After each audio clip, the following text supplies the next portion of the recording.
جی، تو آپ شاعر کے لیے انٹرویو دینے آئے ہیں تو اپنی زندگی میں الگ الگ حالات میں لکھے گئے کچھ شعر ہمیں سنائیے، تو پھر ہم طے کریں گے کہ آپ یہاں شاعر کے مقام پر فائز ہونے کے لائق ہے بھی یا نہیں۔ جی محترمہ، آپ کی آنکھوں کی یہ نمکین مستیاں کچھ میٹھا چیز تلاش کر رہی ہیں، اور میں وہی میٹھا شاعر ہوں جسے آپ کی شرابی آنکھیں تلاش کر رہی تھیں۔ ہماری شاعری میں کہاوت ہے کہ شاعر کی نہ تو نظر گندی ہوتی ہے اور نہ ہی سوچ گندی ہوتی ہے، وہ جو دیکھتا ہے، جو محسوس کرتا ہے، وہی لکھتا ہے۔ تو میری زندگی میں بھی کچھ مقامات پہ اتفاق سے کچھ حسین حادثہ درپیش آیا ہے، اسے میں آپ کی نظر کرتا ہوں، نظر انداز مت کیجیے گا۔ میں پاسپورٹ آفس میں اپنا پاسپورٹ بنوانے گیا ہوا تھا، وہیں ایک خاتون کالے نقاب میں آفیسر کے سامنے بیٹھی ہوئی تھی۔ آفیسر نے فوٹو لینے کے لیے انہیں چہرے سے نقاب اٹھانے کو کہا۔ جیسے ہی وہ نقاب ہٹائی ہیں، ان کی خوبصورتی دیکھ کر میں اش اش کرنے لگا اور سوچنے لگا کہ یہاں کی عورتیں اتنی خوبصورت ہیں تو پھر جنت کی 72 حوروں کی جمال کا عالم کیا ہوگا۔ تو میں نے جلدی سے نقاب کی جیب سے پین نکالا اور شعر لکھنے لگا۔ اچھا، تو آپ نقاب پہنے ہوئے تھے؟ نہیں، نقاب تو وہ پہنے ہوئی تو تھی۔ آپ نے نقاب کی جیب سے پین کیسے نکالا؟ میں اپنی بیوی کے ساتھ وہاں گیا ہوا تھا، ان کی نقاب سے پین نکال کر شعر لکھا تھا کہ رخ سے پردہ ہٹایا جو دلدار نے، رخ سے پردہ ہٹایا جو دلدار نے، پوری محفل میں مدہوشیاں چھا گئیں۔ رخ سے پردہ ہٹایا جو دلدار نے، پوری محفل میں مدہوشیاں چھا گئیں۔ لوگ حیرت سے سب سے یہ کہنے لگے، ہائے اللہ کہاں سے پری آ گئیں۔ اور 3 واقعہ عین ایک ہی وقت میں میرے ساتھ پیش آیا تھا جب میں کالج میں تھا۔ مجھے انگلش بولنے نہیں آتی تھی اچھے سے، تو ایک انسٹیٹیوشن میں ٹیمپورری ایک میم انگریزی سکھاتی تھی، وہ بہت خوبصورت تھیں اور عمر میں مجھ سے چھوٹی تھیں۔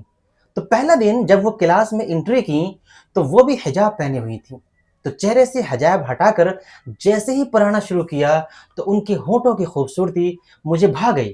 تو پھر میں نے نقاب سے پین نکالا اور شعر لکھنا شروع کیا۔ آپ نقاب پہنے ہوئے تھے؟ نہیں، نقاب تو میرے بغل میں بیٹھی میری سسٹر پہنے ہوئی تھی، ان کی نقاب کی جیب سے پین نکالا تھا۔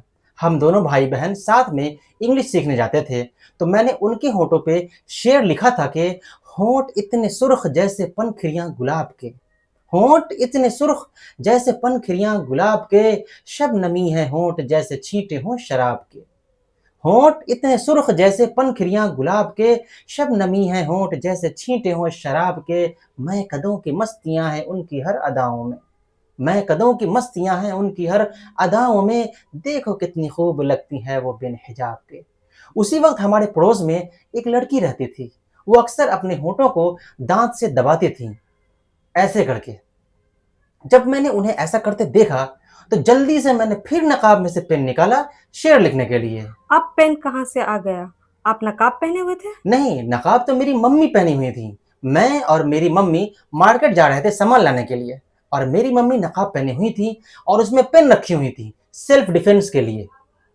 اس شعر میں ان کا نام مینشن ہے، پر اس کو ریپلیس کر کے میں ڈال دیتا ہوں بہروبر تاکہ ان کا نام ظاہر نہ ہو۔ تو شعر یہ تھا کہ کتنی بے مروت سی ہو گئی ہیں بہروبر، کتنی بے مروت سی ہو گئی ہیں بہروبر، مجھ کو دیکھ کر ہی وہ نظر کو چراتی ہیں، جن گلابی ہونٹوں کو چومنے کو ترسوں میں، ان گلابی ہونٹوں کو دانت سے دباتی ہیں۔ جہاں میں اسپوکن انگلش سیکھتا تھا وہاں ایک لڑکی ساتھ میں پڑھتی تھی اور وہ ہر وقت نقاب میں ہی رہتی تھی۔ ہم لوگوں میں سے میکسیمم لوگوں نے ان کا فیس نہیں دیکھا تھا۔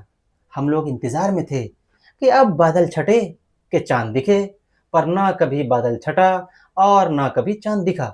تو غصے میں آ کر میں نے نقاب میں سے پھر سے پین نکالا شعر لکھنے کے لیے۔ اس بار نقاب کس کا تھا؟ آپ کی وائف کا یا آپ کی بہن کا یا آپ کی ماں کا؟ نہیں میڈم، اس بار میں نقاب خود پہنے ہوا تھا، وہاں ایک پروگرام تھا اور ایک لڑکی نہیں آئی تھی اس دن، تو اس کی جگہ پہ مجھے نقاب پہنا کر کھڑا کر دیا، کیونکہ میں بھی پتلا دبلا تھا اس وقت۔